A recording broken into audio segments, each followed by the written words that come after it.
اہل سنت والجماعت میں سے کسی نے اس واقعے سے یہ نہیں سمجھا کہ جس دن اللہ کے رسول کی زندگی میں یہ واقعہ پیش آیا تھا اس دن ہمیں کوئی خصوصی عبادت کرنی چاہیے، اس رات کو جاگ کر گزارنا چاہیے، محفلیں سجانی چاہیے، گھروں میں چراغا کرنا چاہیے، حلوے پوری کھانے چاہیے، محفلیں سجنی چاہیے، عید کی طرح اسے منانا چاہیے۔ سلف صالح نے نہیں سمجھا ہے۔ اب اگر کوئی شخص اس طریقے سے اس رات کو منانے کی کوشش کرتا ہے تو اس فہم کو ہم کیا کہیں گے؟ یہ غیر معتبر فہم ہے، بلکہ یہ بدعت ہے، کیونکہ اللہ کے رسول صلی اللہ علیہ وسلم نے اپنے صحابہ کو اس کی تعلیم نہیں دی۔ یہ واقعہ کب پیش آیا تھا؟ مکے کے اندر پیش آیا تھا۔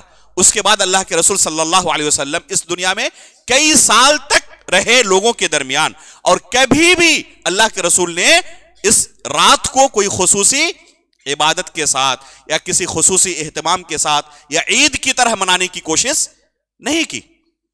اسی طریقے سے بعض لوگ اس واقعے سے کیا ثابت کرتے ہیں کہ جو انبیاء اکرام ہیں، بلکہ صرف انبیاء اکرام کے لیے نہیں، عام بزرگان دین کے بارے میں یہ عقیدہ رکھتے ہیں کہ وہ دنیا سے گزر جانے کے بعد بھی، ان کی دنیاوی زندگی ختم ہو جانے کے بعد، ان کو دفن کر دینے کے بعد بھی وہ قبروں میں دنیاوی زندگی کی طرح زندہ ہیں۔ بلکہ یہ عقیدہ رکھتے ہیں بعض لوگ کہ دنیاوی زندگی میں جو ان کے پاس پاور نہیں تھے نا، وفات ہونے کے بعد وہ تمام کے تمام پاور آ جاتے ہیں ان کے پاس۔ جب تک دنیاوی زندگی میں زندہ تھے، بڑھاپے کی عمر میں بستر پر پیشاب و پاخانہ کر دیتے تھے، خود سے چل کر حمام تک جانے کی طاقت نہیں تھی، لیکن جیسے ہی وفات ہوئی دنیا کی تمام طاقتیں اس کے پاس آ گئی۔ اب وہ صرف اپنی نہیں بلکہ دنیا کے تمام لوگوں کی حاجتیں پوری کر سکتا ہے۔ یہ عقیدہ رکھتے ہیں، اور بہت سارے لوگ اسی معراج کے واقعے سے استدلال کرتے ہیں۔ کیا استدلال کرتے ہیں؟ کہتے ہیں کہ دیکھیں اللہ کے رسول صلی اللہ علیہ وسلم نے تمام انبیاء اکرام کی امامت کی بیت المقدس کے اندر، تو اگر انبیاء اکرام کی وفات ہو چکی ہے تو اپنی قبروں میں تھے، وہ پھر بیت المقدس میں اللہ کے رسول کے پاس کیسے پہنچے؟ اور پھر اللہ کے رسول صلی اللہ علیہ وسلم نے ہر آسمان میں ان میں سے بعض انبیاء سے ملاقات بھی کی، بلکہ موسیٰ علیہ الصلوۃ والسلام سے اللہ کے رسول نے کلام بھی کیا۔ تو اگر وہ اپنی قبروں میں ہیں، ان کی وفات ہو چکی ہے، تو موسیٰ علیہ الصلوۃ والسلام سے اللہ کے رسول نے کلام کیسے کیا؟ اس سے کیا پتا چلا کہ انبیاء کرام دنیاوی زندگی سے بھی زیادہ پاورفل زندگی دنیا قبر کے اندر گزار رہے ہیں۔ میرے بھائیوں، سب سے پہلے ہم کیا دیکھیں گے کہ جب اللہ کے رسول نے اپنے صحابہ کو یہ واقعہ بیان کیا، کیا انہوں نے یہ معنی سمجھا تھا؟ ان کے ذہن میں یہ بات نہیں آ سکتی تھی جو آپ کے ذہن میں آ رہی ہے؟ یہ معنی آخر انہوں نے کیوں نہیں سمجھا؟ تابعین نے جب صحابہ اکرام سے اس واقعے کو سنا تو انہوں نے یہ معنی کیوں نہیں سمجھا؟ ہمارے اسلاف نے یہ معنی کیوں نہیں سمجھا؟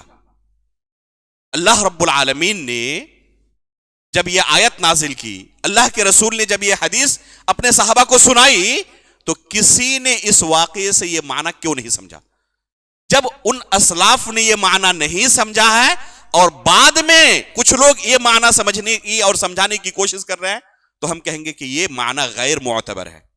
اس کی سب سے بڑی وجہ یہ ہے کہ سلف صالحین نے یہ معنی نہیں سمجھا جو آپ سمجھانا چاہتے ہیں۔ دوسری وجہ کہ یہ جو زندگی ہے وفات کے بعد کی، دنیاوی زندگی ختم ہونے کے بعد، جس میں ایک شخص کیا کرتا ہے، اپنے اس رشتہ دار کو دفن کر کے آتا ہے قبرستان کے اندر، یہ زندگی برزخ کی زندگی ہے، اور اس زندگی کے بارے میں ہم اپنی طرف سے کچھ بھی نہیں کہہ سکتے، کیونکہ اس کا تعلق غیب سے ہے۔ اتنا کہہ سکتے ہیں جتنا اللہ رب العالمین نے خبر دیا ہے یا اللہ کے رسول صلی اللہ علیہ وسلم نے خبر دی ہے۔ قرآن و حدیث کے اندر ان کے تعلق سے جتنی باتیں موجود ہیں ہم ان پر آمنا و صدقنا کہتے ہیں۔ جو کچھ بیان ہوا ہے، جیسے معراج کے واقعے کے اندر جو تفصیل موجود ہے ان انبیاء کرام کے بارے میں، ہم اس پر ایمان لاتے ہیں اور کہتے ہیں کہ جیسے کہ اللہ کے رسول نے بیان کیا اس پر ہم پورا ایمان لاتے ہیں۔ لیکن اس سے زائد اگر آپ کوئی چیز استدلال کر رہے ہیں تو یہ غیب سے متعلق ہے، اس کے لیے آپ کے پاس اگر دلیل ہے تو پیش کریں، اگر دلیل نہیں ہے تو وہ آپ کا اپنا استدلال ہے، اسے قبول نہیں کیا جائے گا۔ تو غیب کے متعلق صرف ہم اتنا کہہ سکتے ہیں جتنا کتاب و سنت کے اندر وارد ہے، جتنا وارد ہے اس پر آمنا صدقنا کہتے ہیں۔ جیسے کہ انبیاء کرام کے بارے میں حدیث کے اندر آیا ہے کہ انبیاء اپنی قبروں میں زندہ ہیں اور انہیں رزق دیا جاتا ہے۔ بعض روایتوں کے اندر آتا ہے کہ وہ نماز پڑھتے ہیں، ہم اس پر ایمان لاتے ہیں، انہیں رزق دیا جاتا ہے، وہ نماز پڑھتے ہیں۔ لیکن اگر کوئی پوچھے کتنی رکعت پڑھتے ہیں، نہیں کہہ سکتے۔ کیسے پڑھتے ہیں، نہیں کہہ سکتے. کس وقت پڑھتے ہیں؟ نہیں کہہ سکتے. کون سی صورتیں پڑھتے ہیں، کون سی دعائیں پڑھتے ہیں، نہیں کہہ سکتے. انہیں رزق دیا جاتا ہے تو اس رزق کی صفت کیا ہوتی ہے، نہیں کہہ سکتے. بس اتنا ایمان رکھتے ہیں کہ ان کو رزق دیا جاتا ہے. کیسے؟ اس کیفیت کے بارے میں ہمیں کچھ نہیں پتا ہے. عموماً اگر کوئی شخص کھائے گا تو اسے قضاء حاجت کی ضرورت پڑے گی. خود اللہ کے رسول صلی اللہ علیہ وسلم کو دنیاوی زندگی میں قضاء حاجت کی ضرورت پڑتی تھی. کیا قبر کے اندر ضرورت پڑتی ہے؟ نہیں کہہ سکتے، کیونکہ غیب سے متعلق ہے. کتنا کہہ سکتے ہیں؟ جتنا قرآن و حدیث کے اندر بیان ہے. اس سے زیادہ ایک لفظ بھی اپنی طرف سے کہنے کی گنجائش نہیں ہے. یہ اہل سنت والجماعت کا طریقہ ہے. اس لیے میرے بھائیوں، اسی میں خیر خواہی ہے کہ ہم کتاب و سنت کے نصوص کو سلف صالحین کے فہم کے مطابق سمجھیں. اگر اس طریقے سے سمجھے تو ہر طرح کی بدعتوں سے محفوظ رہیں گے، اور وہی عقیدہ ہم اپنائیں گے جو ہمارے اسلاف کا تھا، صحابہ اکرام کا تھا، تابعین کا تھا، تبع تابعین کا تھا، اور جس کے بارے میں اللہ رب العالمین نے جنت کا وعدہ کیا ہے، اور جس کی مخالفت پر جہنم کی وعید سنائی ہے. اللہ رب العالمین سے ہم دعا کرتے ہیں کہ اللہ رب العالمین سلف صالحین کے فہم کے مطابق ہمیں کتاب و سنت کے نصوص کو سمجھنے کی توفیق عطا فرمائے. آمین. تقبل رب العالمین. وصلی اللہ علی نبینا محمد. الحمد للہ رب العالمین، والصلاة والسلام علی رسولہ محمد وآلہ وصحبہ اجمعین. اشہد ان لا الہ الا اللہ وحدہ لا شریک لہ واشہد ان محمدا عبدہ ورسولہ. اما بعد. محترم حاضرین، بہت سارے لوگ کہتے ہیں کہ اگر ہم اس رات کو خصوصی عبادت کرتے ہیں، عبادت کے اندر ہی اس رات کو گزار دیتے ہیں، خصوصاً نماز کے اندر گزارتے ہیں، یہ سوچ کر کہ اللہ رب العالمین کا ہم شکریہ ادا کرتے ہیں کہ اس رات کو اللہ رب العالمین نے نماز جیسی اہم عبادت ہمارے لیے فرض کی ہے، لہذا اس رات کو ہم نماز میں گزارتے ہیں. تو اس میں کیا حرج ہے، کیا نقصان ہو جائے گا؟ کیا نماز پڑھنے پر اللہ رب العالمین ہمیں سزا دیں گے؟ تو میرے بھائیو، اللہ رب العالمین نماز پڑھنے پر سزا نہیں دیں گے. البتہ رسول اللہ صلی اللہ علیہ وسلم کی مخالفت کرنے پر، اللہ کے رسول کے طریقے پر نہ چلنے پر ضرور سزا دیں گے. اور اللہ کے رسول صلی اللہ علیہ وسلم نے جو طریقہ سکھلایا ہے، جو دین اللہ کے رسول نے پیش کیا ہے، من وعن، اگر اسی طرح کوئی اس دین کو قبول نہ کرے، اس کے اندر اضافہ کرنے کی کوشش کرے، تو یہ انتہائی سنگین جرم ہے. بلکہ یہ اللہ کے رسول صلی اللہ علیہ وسلم سے حوض کوثر سے محرومی کا سبب ہے. مشہور حدیث ہے، قیامت کے دن جب بہت سارے لوگ جائیں گے تو محروم کر دیا جائے گا اللہ کے رسول صلی اللہ علیہ وسلم کے حوض کوثر سے. اللہ کے رسول ان کے بارے میں کہیں گے کہ میری امت کے لوگ ہیں، انہیں آنے دیا جائے. لیکن کیا کہا جائے گا؟ انک لا تدری ما احدثوا بعدک. اے رسول، آپ کو پتا نہیں آپ کے بعد ان لوگوں نے دین کے اندر کون کون سی چیزیں ایجاد کی تھی. جو لوگ ایجاد کرتے ہیں وہ اچھے مقصد سے ہی کرتے ہیں، ان کی نیت پر ہم سوال نہیں کرتے، لیکن ان کا طریقہ ضرور اللہ کے رسول صلی اللہ علیہ وسلم کے طریقے سے میل نہیں کھاتا. اور خیر اور بھلائی صرف اور صرف اللہ کے رسول صلی اللہ علیہ وسلم کی اتباع میں ہے. آپ کی مخالفت میں کسی طرح کی کوئی بھلائی نہیں ہو سکتی، کسی طرح کا کوئی خیر نہیں ہو سکتا. اس لیے ہم اللہ رب العالمین سے دعا کرتے ہیں کہ اللہ رب العالمین ہمیں ہمیشہ رسول اللہ صلی اللہ علیہ وسلم کی اتباع کے ساتھ زندگی گزارنے کی توفیق عطا فرمائے. اللہ رب العالمین ہر طرح کی بدعتوں سے ہمیں محفوظ فرمائے. اللہ رب العالمین ایمان کی حالت پر ہماری موت فرمائے، نبیین، صدیقین، شہداء و صالحین کے ساتھ ہمارا حشر فرمائے. آمین. تقبل یا رب العالمین. اللہم صلی علی محمد وعلی آل محمد کما صلیت علی ابراہیم وعلی آل ابراہیم انک حمید مجید. اللہم بارک علی محمد وعلی آل محمد کما بارکت علی ابراہیم وعلی آل ابراہیم انک حمید مجید. سبحان ربک رب العزة عما یصفون وسلام علی المرسلین والحمد للہ رب العالمین.